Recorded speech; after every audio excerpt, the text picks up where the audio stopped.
That's most of my stories start out with, well, there was this gal. When I started doing the Renaissance Festival, I decided I wanted a chainmail shirt because I looked at them and I thought, oh, they look cool. At that point in time, I decided that I couldn't afford one, so I started making mine. And I have to laugh because before I got this one finished, I sold my first chainmail bikini. And that became more important to have the fun making chainmail bikinis here and there, and eventually, of course, the shirt got finished, or we wouldn't be having that part of the conversation. This is the typical pattern. This is a European 4-in-1. Everybody makes that, so when I was first starting, I'm going to experiment with some other patterns. And one of the other patterns I experimented with is an Oriental 6-in-1, which makes triangles. And I went out to see a friend of mine at Niener's bar, and I dropped a sample of the European 4-in-1 and the Oriental 6-in-1 on the bar. I was sitting there chatting with him, and this gal walks up, picks up the Oriental 6-in-1, looks at it, and goes, "What do you think?" And I looked over at my buddy and he goes, "I'm making my shirt out of this, I'm making hers out of that." She paid for it the first night with additional tips. What I still have not figured out is why I haven't sold more of them to bar hops. Basically what it has come down to is cosplay characters. It's where most of them go out to. I have made Mother Nature outfit a couple times, which the whole green. The very first outfit I made, first time I started working with scales, I had seen them advertised before and I was worried about trying to make them and I just stayed away. And the gal came up, she said, "I need this.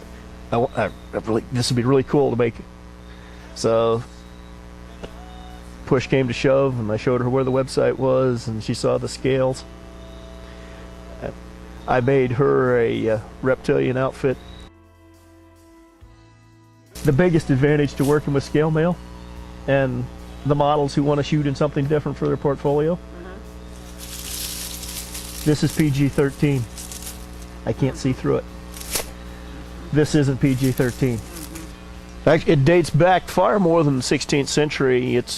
The Romans had versions of chainmail also, but what I have come to play with now was never historically correct.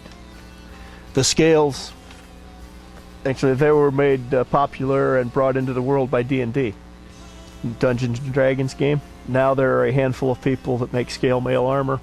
It's all a fantasy armor of some sort or another. But the chainmail, different points in time, historically correct. Technically, the shirt that I'm wearing here is not correct because the rings aren't riveted shut. When you stop to think about how long this took, figure about 2 hours for every inch of length of shirt. If you go to rivet that, you're talking an hour for each ring to rivet the ring shut. That's a labor of love there. Something like that. When you go back to that 16th century, 16th, 14th century in there somewhere, there would have been a crew of people working on riveting it together. The people who wore the shirts had to be very, very wealthy to be able to afford the people. And you talk about the recycling crazes now and being good to earth. Armor off of a battlefield, it would always be cleaned up. You would see people with patches from having rebuilt their other armor. Yeah. What it does, it protects you differently than what most people will expect. You take the sword, which would be a slicing blow, you take the slice out of it. So instead of cutting me, it strikes me. And if you hit me with a baseball bat, the chainmail doesn't protect me. The sword is lighter than a bat. So when it comes in, what would have been a slicing blow, which would have gutted me, sure, it's still going to hurt, but I'm going to pick it up and I'm going to keep coming. Okay. So it's certainly not a foolproof armor. The chainmail will give in every direction. The scale mail won't give the other direction.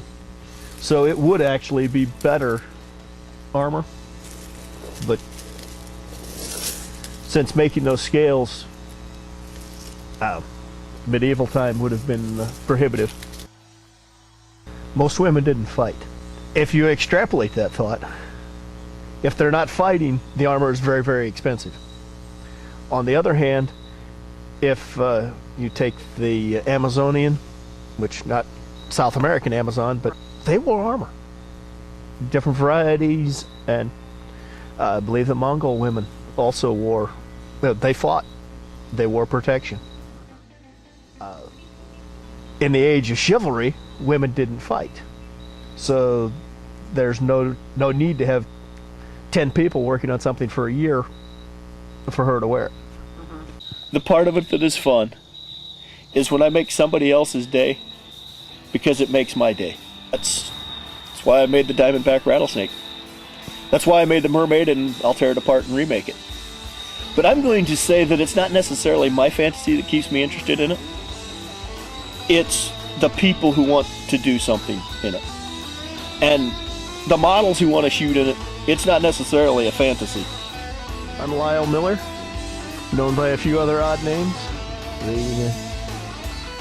When people recognize me anymore, it's, oh, you're that armor guy.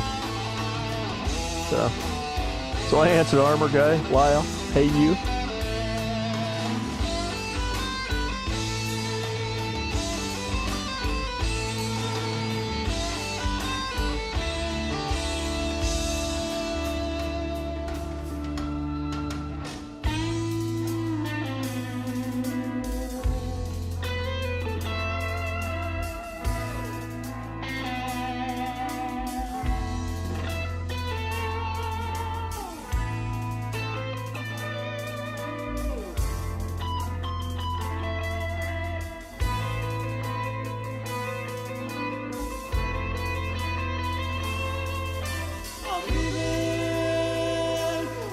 For something new,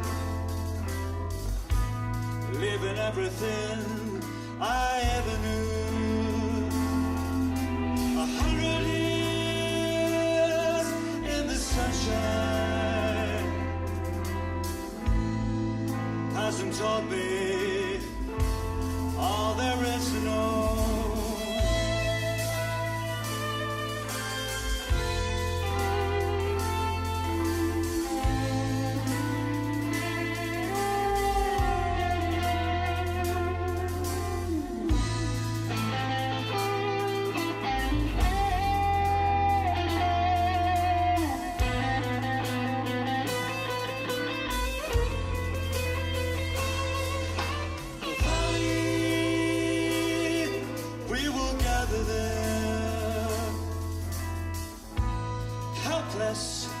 And I surrender. I'm Lyle Miller, and I have the funnest hobby in the free world. Make it stronger in our danger.